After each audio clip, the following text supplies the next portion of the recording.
The Book of Nehemiah, Chapter 1. The words of Nehemiah, the son of Hakaliah. And it came to pass in the month of Chislew, in the 20th year, as I was in Shushan the palace, that Hanani, one of my brethren, came, he and certain men of Judah. And I asked them concerning the Jews that had escaped, which were left of the captivity, and concerning Jerusalem. And they said unto me, the remnant that are left of the captivity there, in the province, are in great affliction and reproach. The wall of Jerusalem is also broken down, and the gates thereof are burned with fire.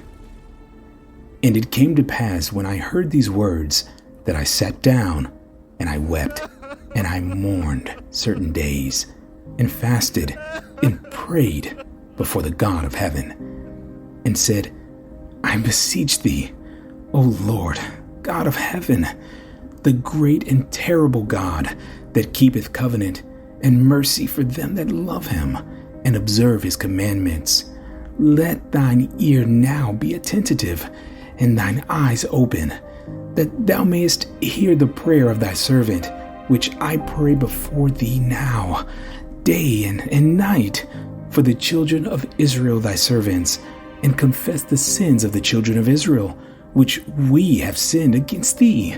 Both I and my father's house have sinned. We have dealt very corruptly with thee, and have not kept the commandments, nor the statutes, nor the judgments which thou hast commanded thy servant Moses. Remember, I beseech thee, the word that thou commandest thy servant Moses, saying, if ye transgress, I will scatter you among the nations.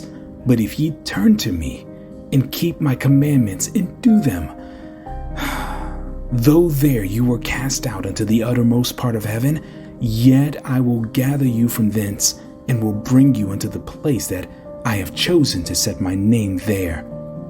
Now, these are thy servants and thy people, whom thou hast redeemed by thy great power, and by thy strong hand. O Lord, I beseech thee, let now thine ear be attentive to the prayer of thy servant, and to the prayer of thy servants, who desire to fear thy name, and prosper.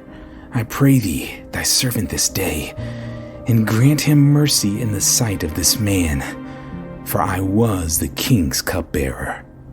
This first chapter of Nehemiah is filled with emotion. Have you ever just felt heartbroken, confused, in agony even, over a situation that felt like it was outside of your control? Imagine Nehemiah, and you know what I feel is so interesting.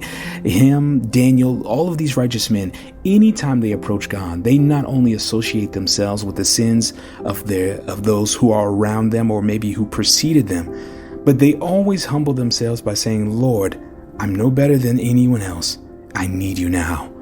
I feel like sometimes condemnation can find a way to sneak in to make you feel like you're so much worse than everyone else, when the reality is that those who have to come to God, they must come believing that he is who he says he is, a rewarder of those who diligently seek him, and someone who honors the humble.